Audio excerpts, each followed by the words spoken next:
Broadcasting from Chicago, across North America and beyond, it's Carlin Crew.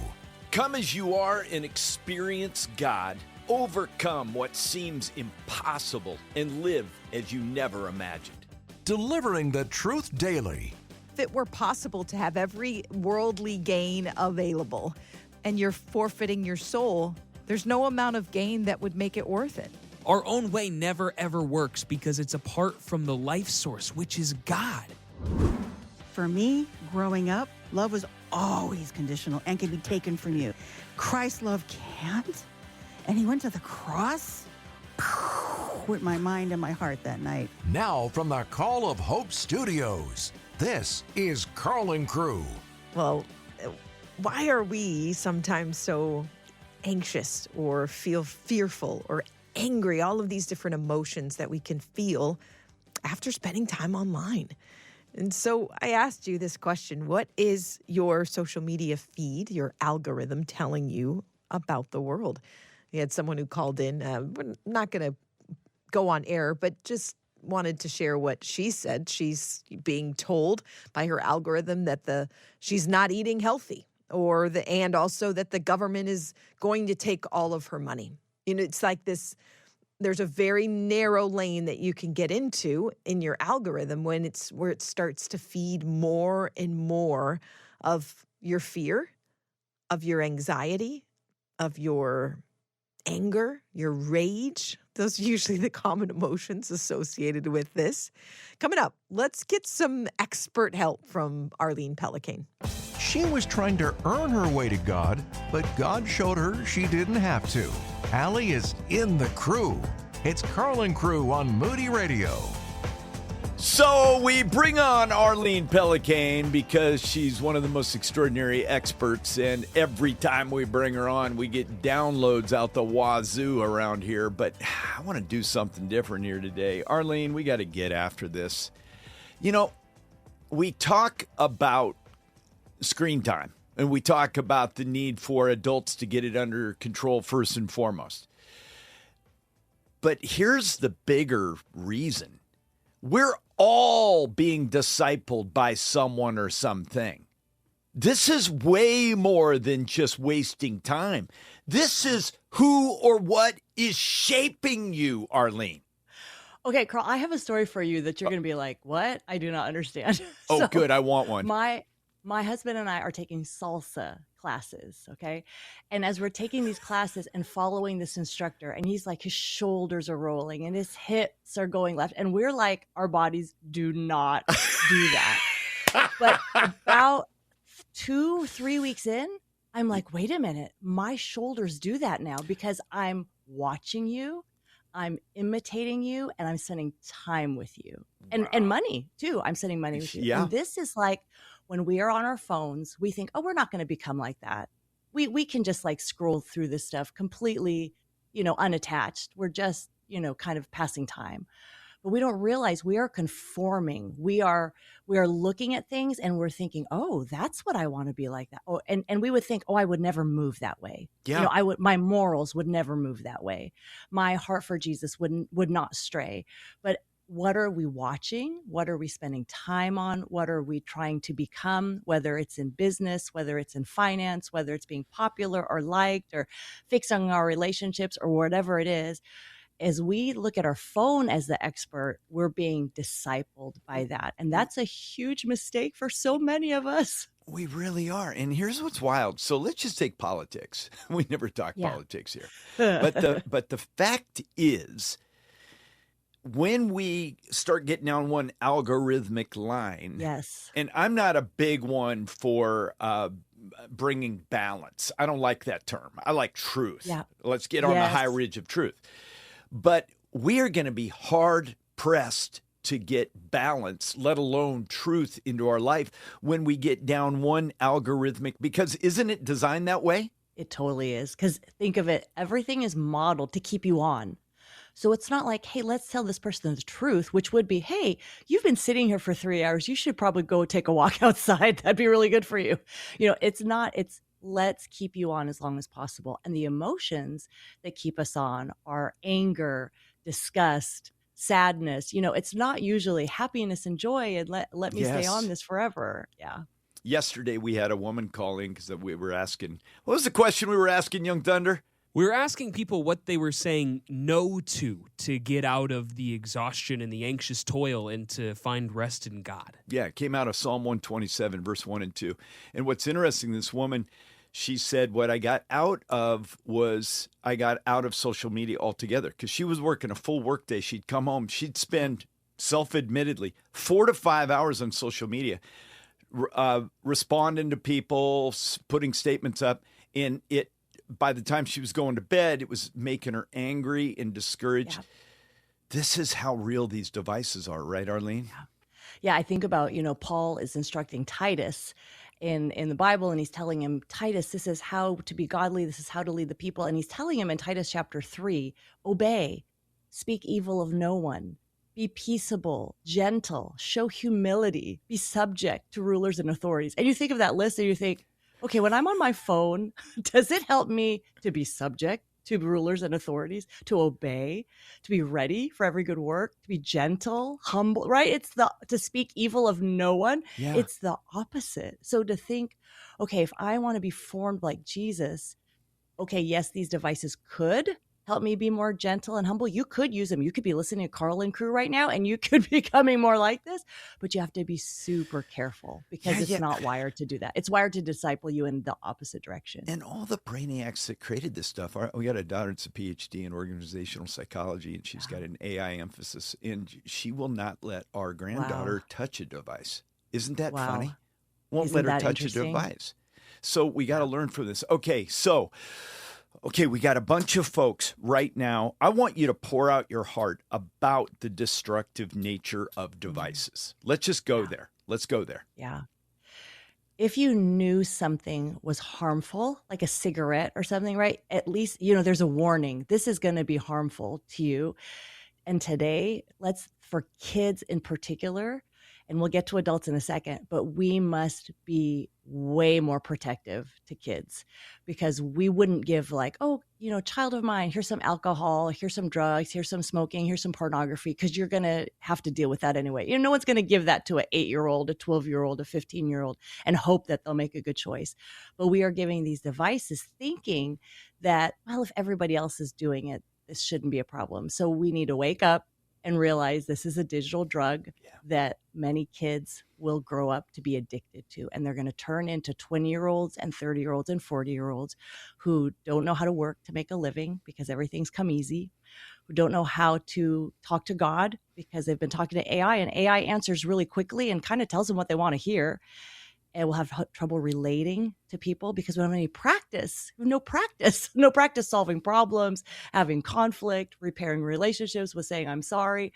So for our society, this is a tragedy. For the children in our own home, it is unthinkable that we would raise them in such a way. And for the generation that's following us that needs to be great and mighty and do great works for God, they're not going to be ready. And so we do need more parents that will say, I'm going to pre-decide not to drink the Kool-Aid. I'm going to pre-decide to say to my children, you're going to be raised in a different way. And then for us as adults, that we say, I don't want to be shaped into this mold of just convenience and comfort and no purpose, no passion. God's gifted you to deliver some tough news in a very kind way. But that's some tough news, isn't it, Arlene? Yeah. But it's true, isn't it? Yeah, it is. Unfortunately, it is. Okay. How do we move from, and I'm going to take this caller from yesterday. She's so honest. I said, how many hours a day? And I said, are you courageous enough to tell me? She goes 4 to 5. Well, the national average, according to recent stats that I've seen, are 4 to 5 hours a day. Yeah, she's like normal. Media. She's normal. Yeah. So I don't know that we can get all that time back overnight, but how do we begin chipping away at it? Yeah. And I say, look for that win. So let's say you're the 4-hour person and you're like, I'm not going to go to 0. I mean, you could potentially say, you know what, for 1 week, what would happen if I went cold turkey on my social media for 1 week?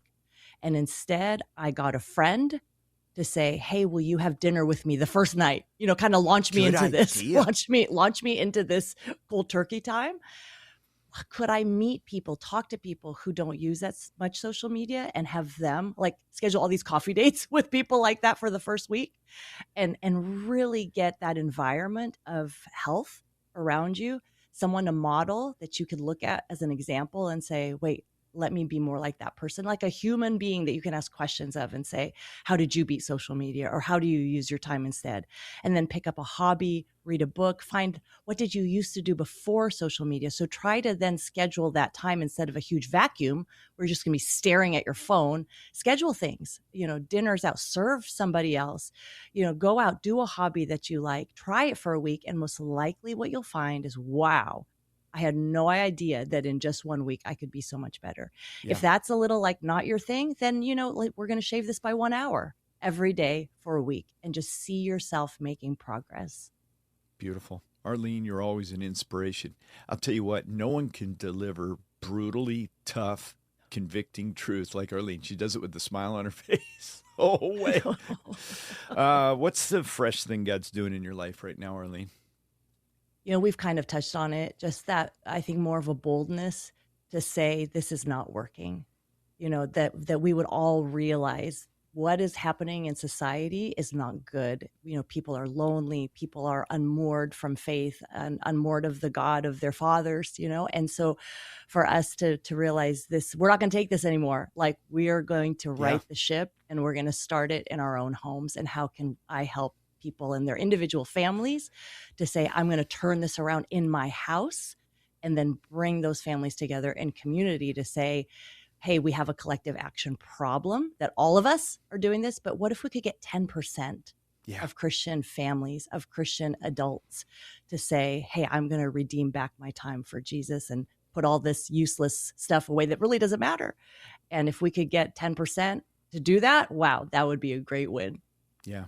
You know what's interesting here? We didn't even touch on it. Our whole week is the anxious generation. And what's funny about it is nothing can give us peace like getting freed from these devices. She is the host of Happy Home Podcast and a lot of great books, great works like Growing Up Social, Screen Kids, and Making Marriage Easier. She's even got some marriage content. But here's what you need to know. This Happy Home Podcast and all her resources found in one location, and we've got it for you right now. Text the word happy. Happy, you got it, to 800-555-7898. Happy to 800-555-7898. Breaking chains and running free. You're listening to Carl and Crew. How much is your phone discipling you? Loved our conversation with Arlene Pellicane talking about just the impact of this little thing that you're holding in your hand. Or maybe you've got it tucked in a pocket. Why does she have to be so convicting about stuff? I was thinking about, there's this, I don't know if you've heard of this, Jonathan, because you do not spend a lot of time on social media. That's correct. There's this trend called TikTok made me buy it. Have you heard this? I know the concept because I've seen TikTok reels or Instagram reels and things like that. So I know the power of advertisement inside of those apps, yes. And so we've seen this shift from advertisers primarily spending their dollars on like a static sort of traditional ads. You used to see ads like in a newspaper or on billboards, and you still see some of that. And sometimes even just like a poster style picture on Facebook. Or a commercial. Yeah, 100%. The crazy thing is so many people actually never see commercials anymore. Oh, I know. It's really weird. They see maybe a 15-second ad in the middle of something that they're watching, if they're watching one of those paid or a free version of a paid app. Yes. A streaming app. Yes. But usually you can kind of skip or forward through it. Or you can even buy plans that don't include commercials. And if you're doing that, then you're not seeing them at all. So you can go around it all the way. So what's a marketer to do? If traditional commercials aren't really as effective as they used to do, ads, well, you influence people's buying habits by product placement and by having content creators use your product. Yes, which I think is probably one of the most effective ways of advertising anything. is because most of these influencers have built up a level of trust already with their audience. And then you hand those influencers things and say, now sell this. Yeah. And so they say, I use this in my everyday life. And oh my goodness, it makes everything so much easier. And when you hear someone that you trust start saying those things, well, it makes you want to buy it too. Or you see these ads that pop up on Facebook, on Instagram, and maybe it's not necessarily someone you've ever seen before, but it feels very organic. It's, one that I've seen a lot on my feed lately is I was, shopping for vacation, and so I kept seeing these one viral linen pants that are perfect for vacation. And so it just kept popping up. Yeah. And I'm like, oh, these they look comfortable. They look like they don't wrinkle. They look like they travel well. I want to know from you, what is some purchase that you've made? Maybe it wasn't TikTok, but you were influenced enough by something that you saw on social media ads, on maybe YouTube ads, that you actually bought a product. What did TikTok or social media make you buy? Are you willing to own up to it? 800-555-7898, 800-555-7898. For me, my wife and I were getting ready to make a flight to another state, and with a little kiddo, that's a lot of things you got to pack, especially the car seat, because if she's small enough, and she was, and you're paying for her own seat, which we were, you have to have a car seat that goes with it. She was too small to sit in the airplane seat. How are we going to carry all that stuff around? Well, it just so happens that my wife started seeing things on social media of a dolly. There was a certain dolly that you can bungee cord your car seat to, and then just put your baby in the car seat and roll that thing around the airport. Roll them around like luggage. And it was the best purchase we ever made. And every time we walk around the airport with it, we get stopped by people saying, oh my goodness, I wish I had that when my kid was so little. And so, yes, we got influenced to purchase that. And it was actually a really good purchase. We're so glad we did it. That's an example of something being maybe well worth it. Yes. So we'll take both on this and calls and texts. What is something that you bought, you were influenced to buy because you saw product placement, or you saw social media influencers, or the pants, or the new smoke detector, or the new pots and pans that were non-toxic and healthy for your family? What's that thing that you were influenced to buy because you saw it online? 800-555-7898, 800-555-7898. Get to know the team behind the scenes. Follow Carl and Crew on Facebook and Instagram. Well, those ads are so effective, right? You see them pop up maybe on Facebook or Instagram or whatever platform, YouTube, that you spend time on, and it seems like just a regular, everyday person, someone you might know in real life, and they've found this product, and it has absolutely transformed how they do X, Y, or Z. And then once you see it once and the algorithm realizes that you've stopped long enough to watch, then you're going to see it again. And sometimes you don't even need to stop that long. It's like just a slight hesitation scrolling, and it's like, oh, you want to see this forever now? Okay, here you go. Interested in this, and then you're going to keep on seeing it, and then maybe over a couple days you start to think, boy, I really could use that in my life. TikTok made me buy it is what the kind of the hashtag trending. And when people buy something solely because they saw it online and were convinced enough that they needed it.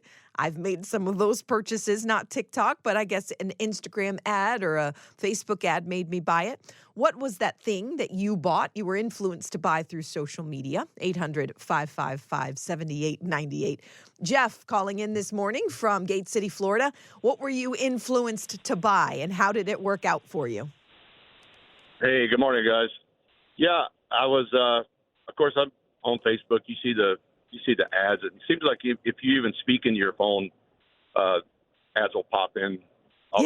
Very true. Around us like it's hearing us all the time. Yes. But no, just recently, and what I usually do if I see an ad that interests me, I'll go to Amazon or one of those that I can get ratings on, and also see if it's a better price. Mm-hmm. But just recently, some minerals, that I was interested in, and I just looked on Amazon, and it had a high rating and a better price. So I bought it actually through them. So I don't really look at TikTok too much, but Sure. that kind of saved me some money, and that happens a lot. Okay. But, and do you that they working so- out for you, Jeff? These minerals, these supplements, is it feel like a good buy?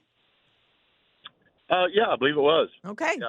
All right. I'm not really a TikTok user, but Fair enough, Jeff. From All Gate social City, media Florida. works. I know. They don't limit it to TikTok, trust No. me. Caroline calling in from Lauderdale, Florida. Or I'm sorry. Where are you calling in this morning from, Carolyn? I'm calling from Fort Lauderdale. Fort Lauderdale. Gotcha. What is something that you were influenced to buy through social media? Actually, good morning, first of all. Actually, it wasn't through a social media. It was on television. It's called Plexiderm, and I kept seeing it month after month. And I'm like, okay, I'm going to give it a try. And, boy, let me tell you, that was one of the best decisions I have made. I am wrinkle-free, line-free. I'm on top of the world. It works. Carolyn from Fort Lauderdale, Florida. And the hilarious thing is there are many people listening going, so could Carolyn share what exactly that is? That wrinkle thing that's helping her look younger than she's ever looked in her life, Caroline? We're not going to share any product names. What was that thing that TikTok or Facebook or YouTube or whatever, fill in the blank, some social media platform influenced you to buy? 800-555-7898. Coming up, my influencer or TikTok made me buy it purchase actually got flagged by TSA last week. So I had a little bit buying, Allie? When they put aside my bag, I thought, what in the world could have flagged it? And then it hit me. Oh, yeah, I'm going to have to explain this purchase. I'll tell you coming up. It's Carl and Crew on Moody Radio. So I was traveling last week, and, you know, when you go through the TSA pre-check line, or for me, TSA pre-check, I definitely find that to be a valuable addition to my life. Sure, you don't go through the regular line. So you don't have to take much out of your bag, which is nice. You know, if you have a coat, you shed that, you take everything out of your pockets. But other than that, the main thing is just loading everything up on that conveyor belt and then pushing it through and then walking through the machine. But every once in a while, you might find that your bag is one that doesn't emerge from the... I hate sitting there and watching the bag go off to the side. From the little belt, it gets pulled off to the side. I was traveling with my son, and this time it was his bag that I had packed some of my stuff in because I had a little bit extra. I was an overpacker and he didn't need as much. So he's like, Mom. And so I thought, what in the world? And I'm trying to think, okay, I made sure that I didn't have any excess liquids. We poured out our water bottles. I made sure that the sunscreen was 3 ounces. And I'm thinking, what in the world could it be? So they pull the bag and the guy pulls it off to the side. Really nice guy. This TSA nice, agent, he was really Stand nice. up. So he starts opening the bag and that always feels a little, intimidating, right? And they're kind of rifling through your stuff. Right, you know you're not doing anything wrong. I didn't pack anything crazy. And so he's like looking through, and then he takes out my toiletry bag, which had all of my face gunk, my layers of face lotions. And I was like, well, I said, as he's looking through the toiletry bag, I said, I packed a razor. And he's like, no, that shouldn't do it. And then it hit me. And I said, oh, boy. I said, I think I know what it is that got flagged. And he's like, well, what? I said, well, I bought this face shaper, face sculptor. And he was like, what? I said, it's called a gua sha. Okay. And it's like this thing that's supposed to sort of sculpt your jawline. And so it's small and it's metal and it's shaped kind of like a crescent moon kind of. Oh, and so, okay. But it's definitely an oddly shaped metal object. Like a scythe? Like a farmer's scythe type of, like a big metal hook? No, how do I describe it? I mean, you could hold it in the palm of your hand. It's got some weight to it. It's metal. It's probably no thicker than maybe 2 quarters stacked together. And the idea is that you run this along your face, and it's supposed to push like excess, like help your lymphatic drainage. This is all stuff that I saw on social media. And so he's like, and he pulls it out. He's like, yep, this is it. He goes, what is this? I said, well, it's supposed to help sculpt your jawline. And What a conversation. I'm literally standing there and explaining to the TSA agent who's losing it that this is something I use for my face to sculpt things. He's like, what are you, a model or something? And I'm like, definitely not, but I just saw it and I... So then he takes it back over to the other guy and explains to him about my gua sha that TikTok He's made not me buy. keeping it a secret. And I was like, and my son, meanwhile, is absolutely mortified. Oh, yeah, he because does not even wanna be though it here was anymore. my toiletry bag that I had to last minute shove in his bag, Yeah. he felt somehow implicated that I had gotten his. Well, he's standing next to the person who everyone goes, look at this, look at this. And it was a little bit, I mean, it was both funny but a little embarrassing to have to explain that I had bought this thing because I'm trying to chisel my jawline a little bit like the kids online. You can blame the ads because after like the fifth one, I said, absolutely, I do need something that's going to push the lymphatic drainage from my cheeks You have to. down my neck. I so that never knew can the have... lymphatic drainage was such a problem. It's not. So did It's he not. let you keep it? Oh, absolutely. Okay, because And he had a sometimes great depending on laugh. what it is, they got to He keep had it. an absolute great laugh about it, and we did. And it was, and so I was grateful, yes, that he let me keep it because I wouldn't have had to want to have to buy it again. Can't buy again. Gua sha. I'm not recommending it. This is not me like telling you to go buy this. I would say it's one of those purchases that's in the middle zone. Is it working yet? I don't know. If you see the videos of us that pop up and I look a little bit more chiseled. Oh, wow. Allie's jawline in these videos is Look at that jawline. So ridiculous, That's right? funny. Oh my goodness. Coming up, let's get back on track. So it's one thing when TikTok or YouTube or some influencer influences you to buy something, but who's influencing how you think, what you think about the world, how you see life? Maybe your phone more than you think as well. Coming up, let's go to scripture. He was running from God, but God's love brought him home. Carl is in the crew. It's Carl and Crew on Moody Radio. Hope you're having a great, is it Tuesday? I've been on vacation, it's so Tuesday. my days are all, you get to that point where you're like, I don't know what day it is, but we are back in the swing of things. I want to take you to Luke 6, a couple of verses, and point you to, as we've been talking about the anxious generation this week, and today about how our devices, how social media are shaping us. Luke 6:39 through 41. He also told them a parable. This is Jesus to the disciples. Can a blind man lead a blind man? Will they not both fall into a pit? A disciple is not above his teacher, but everyone, when he is fully trained, will be like his teacher. And then it goes on in the next couple of verses. This is probably familiar to you. Why do you see the speck that is in your brother's eye, but do not notice the log that is in your own eye? How can you say to your brother, brother, let me take out that speck that is in your eye, when you yourself do not see the log that is in your own eye? You hypocrite. First take the log out of your own eye, and then you will see clearly to take out the speck that is in your brother's eye. A lot in this little passage, but it starts out with a little kind of mini parable, a rhetorical question, if you will. Can a blind man lead a blind man? Absolutely not. Pretty obvious, right? Yeah, neither of them can see where they're going. And the blindness being spoken of here, as we kind of look at the passage in context, is a blindness to your own faults.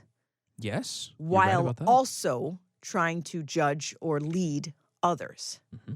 So, and this is you see how this is problematic and how this relates to when you think about what's shaping you. There is a worldview that's attached to what you're seeing and being shaped by online. And, Arlene, I love how she talked about how we would be wrong to think that it's sort of a passive thing. Yes. That we can somehow scroll and consume different content And nothing's happening to us. and not be led by it. Yeah, that's Not- accurate. Not be in some ways start to be shaped by the worldview of the person. And maybe not a person, but the algorithm kind of takes on a life of its own. And so can a blind man lead a blind man? Obviously not. Will they not both fall into a pit? And then it goes on to talk about the speck, the log and the speck. And so there's an interesting sort of trend of so many people wanting to influence others. The whole category of influencers. Oh, yeah. Everybody wants to be a guide. Yes, and there's or a leader. I mean, it's a statistic that like 60% of kids want to grow up to be influencers or YouTubers. They want to be in a spot where people are looking to them. And the interesting thing, because I did some checking on this yesterday, because I remember you telling us a couple of weeks ago about that stat. And there's been a shift in the last 10 to 15 years. So there's still a lot of younger people who want that platform. But the shift has been from the desire for the platform for fame itself. Yeah. Now it's shifted to the desire to have influence to kind of impact some sort of change. Really? Yeah. That's very interesting. So it shifted from I just want to be famous, which is what I thought it was about. I would have figured the same thing. But no, it's really about influence and wanting to shape how other people think, wanting to be the one that's sort of looked to. And so you think about something, we've talked about the products and how, it can feel innocent enough when you buy the thing that social media keeps telling you that you need to buy. But what about the worldview and the ideas that your algorithm keeps telling you that you should think? How do you feel when you've spent some time scrolling? What do you believe to be true about the world? Yeah. Think about that. It's really important because you're right. We do often think of it as a passive thing. We go, we scroll, we have the thoughts that we think, and so a lot of them are kind of subconscious. They just happen, and then we shut it off, and we don't investigate that anymore. Yeah. I think it's really good when you're on today to be aware of what your phone is telling you, to be aware of what the videos you're watching are saying to you, and what it's making you believe and think. Are we following blind guides? We certainly don't want to do that, just like we don't want to be blind guides ourselves, being shaped by things and then influencing others with what may or may not be the truth. More coming up. Take your next step with Jesus today. You're listening to Carl and Crew. Well, we can't really have a conversation about social media, about devices, about the algorithms without bringing in our guy, our AI guy. He's the guy. Drew Dickens with us coming up. Your spiritual pit stop to keep you going in the race. You're listening to Carl and Crew. So who or what is discipling you? And when we say discipling, here's what we mean, because discipleship means apprenticeship of Jesus Christ. It means that we are walking in that path less traveled. He's guiding our steps as we go along this way. We're emulating the life he lived. And here's the reality. It is super easy to get discipled by something or someone other than Jesus. Dr. Drew Dickens here, our AI expert friend. I know you've never struggled with this in your life, Drew, but try to get there with me. You know what I'm saying, my man? Yeah, I have no idea what you're talking about, but I know you do. So I've been trying to learn from you on the applications of this. When you said it, being a disciple is an apprenticeship, I'm always fascinated with the first century church on Jesus being able to walk up to successful business people. I mean, they had a flourishing fishing empire, right? Yeah. And said, follow me, and they dropped their nets and go. Yeah. And I've always been intrigued with that the power of wanting to be the disciple of a rabbi and the weight that would have carried. And there was a great phrase back in the first century about being covered in the dust of your rabbi, that you're living that close with them. Emulating was the word you just mentioned. And so I think we all want to be discipled, but boy, when we look at just surrendering our lives to be like that teacher and that rabbi, we don't have that level of commitment. But with AI, but with algorithms, we so willingly give ourselves over to letting it shape and guide us at every turn. And So I face this every day. Dr. Drew Dickens, visionary leader, AI expert, scholar who's had significant impact at this intersection of technology, spirituality, faith-based engagement.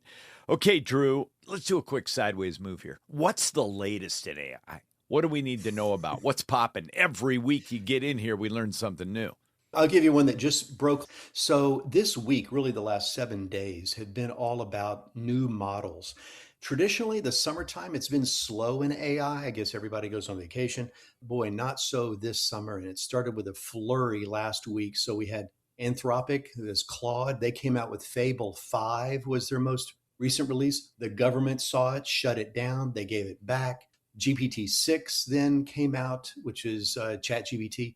They came out with version 6 just a few days ago. Grok, I know your favorite. Grok has been sort of quiet about that as they've been trying to take their company public and shoot rockets to the moon. Grok has now got a new model, but also who's been really quiet is Facebook. Meta came out with a new one called Spark 1.1. They haven't done anything in a year, but took it down again. Somebody What's found going it was on with able to that, do Drew? Well, one of the things that Spark, which is Meta and Facebook, one of the things that they were letting users do is take their social media pictures of themselves on Facebook and altering them and doing goofy, funny things with them and whatnot. Unfortunately, you could also do that with other people's pictures, which they hadn't thought through. And so a lot of people in Hollywood, a lot of other people just started throwing red flags all over the place, throwing red cards in soccer, and said this is dangerous. And so Meta said, yeah, you're right. So I don't think it was up 24 hours, and it's already down again. Wow. So this has really been the week of the new models out there. And this matters because whether we like it or not, we've got AI all around us. I had two customer service calls I made last week just for things in life. And they were two of the most authentic voices. It was so the little nuances of, oh boy, let me check on that for you. And it was the voice and cadence and everything was so good. I had to go, excuse me, are you AI? Long pause. Long pause. And I was expecting because I thought, nah, this can't be. I was expecting no. Then she says, yes, I am AI. Would you like a live customer service rep? And I said, I would. Yes. It's freaky how real it is. Isn't it, Drew? Yes. Well, it's the same thing happened to me earlier this year. A couple of months ago, we were having somebody come out and do some HVAC work on our unit outside and called. Same thing. And I do this for a living. And I'm having maybe a 3-minute scheduling conversation with Cassandra. I'll never forget her name, its name. And I'm just talking away. And all of a sudden there was some kind of strange pause in the voice or a lilt or something. And I went, then you have to ask that new question we're not used to asking. Are you real? Are you a human? Are you AI? And boy, she didn't pause a minute. She said, well, as a matter of fact, I am. I'm the HAL 2000 or whatever. And identify herself. Wild. And again, going back to being discipled, the more frequent that becomes, it starts to affect us. Yeah. Going back to what Meta was doing with their altering images online, we don't know what's real. We don't know what sounds, if it's real or not, on a voice, on an image. And all that is shifting how our mind processes reality. In other words, it starts to disciple us, and we need to be so aware of that. The algorithm thing, I want to get into this a moment. It is staggering. I don't know where they're scraping their information from, and I even forget what it was. I'm not afraid to share it if I remember it. I was buying a product somewhere, and I didn't have any connection to any social media. I kid you not. From social media platforms to X to you name it, all of a sudden, this is what I'm seeing in my feed. I mean, that's been around for a while, but they've mastered it, haven't they, Drew? And I think that's the thing. The easy explanation is that Siri and Alexa, they're listening to us and whatnot. I'm not denying that. I've got no insight. They claim not in their terms of service. What I do believe, though, is the algorithm is just that good. Even if I'm not super active on social, by the most basic information. It knows my zip code, it knows the IP address of the computer I'm on, and it can start building a profile of who I am. And it knows, who I like on Facebook, on Twitter, or who I follow here or follow there. Yes. It starts to create this profile. And that's how the algorithm, we feed it whether we intentionally do or not. We're always feeding and training and discipling the algorithm as it disciples us. And it's just that good that it can anticipate our needs. It feels like it's anticipating our needs. So we're called to be disciples of Jesus. 269 times in the New Testament, authentic faith is described as a follower or disciple of Christ, as opposed to Christian used 3 times in the ESV. I think believer is used as a moniker where Jesus said, he used them, calling them a believer. I think it's 11 times. And so 269 times, authentic faith is described as disciple or follower of Christ. So you got this AI phenomenon in here, and it's tough enough to follow Jesus before AI. You're an expert on this stuff, Drew. How do we keep from, is it just time management on social media? That's got to be a big one, because if you got 4 hours on social media, you're getting discipled by someone other than Jesus for sure, right? Or can we manage even that? Maybe I'm being too cynical. I tell you, there are 3 things that always pop to mind when we have this conversation. And the first, I want to, again, thank the work that Carl and crew and Moody and the shows, the broadcasts that we see on the station all day. Is the first thing I would encourage people to do is to invest into a community like that, is to support it, to carve out time every day to find a program, to find a show that they like, where they can trust the message that they're hearing and receiving and living into. So the first would be because it's too late. AI is here. It's not going away. Yeah. So we can manage our time, I think, not by doing away with AI, but finding ways to invest into communities like Moody. The second thing is, and it's something I'm doing that's hard for me to do, is I'm going analog. It's so tempting to make notes to myself on my phone. Yes. I'm going analog. I'm using this device called a pen. You can look it up on YouTube and see how that works. And a piece of what's called paper, papyrus, they might have. It's crazy. But man, I'm going analog, and I'm writing things down in my journal and just taking the discipline of slowing that down. Good. The third thing is just to be aware that this is happening, being aware that you're being trained, that you're being discipled by these algorithms. So awareness, community, and again, I'm going analog, is just to slow things down. And I'm choosing to do that with pen and paper in hand. So you're an AI expert. Give us what you feel from your perspective. What are the threats that we need to be aware of that most people are just like sheep to slaughter? We're heading off into it right now that we need to really be alert to. Yeah, isolation. Because those times where we've woken up at night, an existential crisis, panic attacks, can't breathe, I don't know who to turn to, this weight on my shoulder, I don't know where else to go.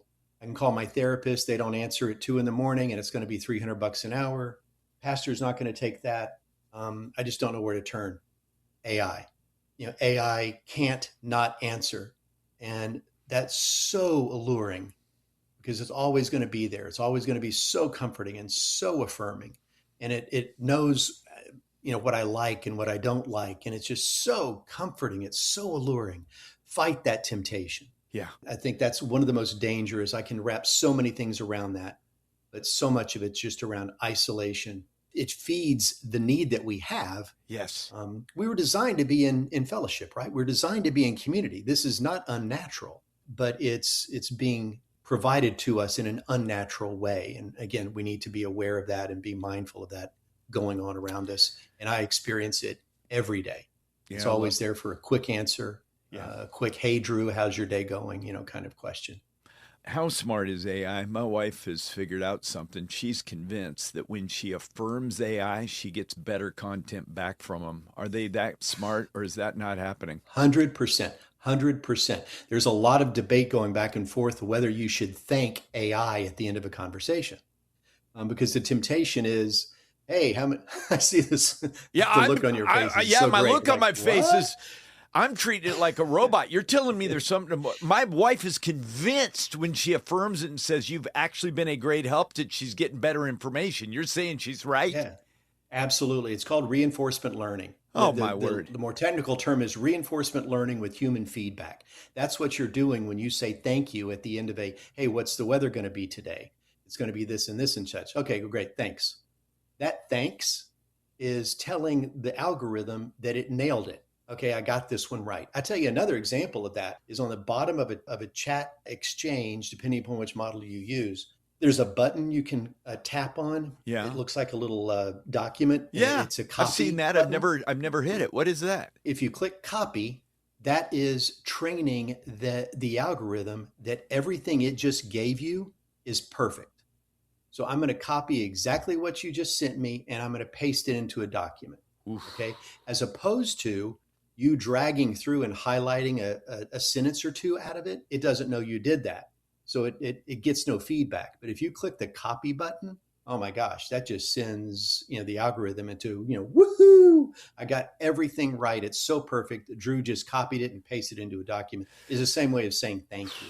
So yeah, your wife's spot on. Okay, that's some news. You're doing these podcasts often, and often they're geared toward Carl and crew, and we're so thankful for that. Really quick, give me your best 30 seconds on your most recent one, the day it switches off. Yeah, so I mentioned briefly in the very beginning, a couple of weeks ago, Claude, Anthropic released Fable 5. The government saw it, freaked them out, shut it down. And in that span of about 24 hours, when Claude wasn't working, and it was working on a base level. If you use AI to write an email, you're not going to notice this. But if some more advanced AI reasoning, it just shut things down. And I really thought, boy, that's sort of like a fast. Okay, why do we fast? Because we take things out of our daily life. I'm not going to eat today, or I'm not going to do this, or not going to do that. It forces us to start looking inside. I wanted people to take that time and think, man, if I remove AI as much as I can from my day, what part of my soul does that ache and touch? And so that was the episode, kind of around fear, around anxiety. We're not supposed to be a people of fear, but when there's a tool that we rely on that's removed from our lives, man, what does that say to our soul? That's this week's episode. Okay, guys, I got to tell you something. This is a massively scores really high, his podcast on all reviews. So I want you to check it out. Dr. Drew Dickens. The way to get a hold of this podcast and all things Drew Dickens is text the word Drew to 800-555-7898. One word, Drew, D-R-E-W. Drew to 800-555-7898.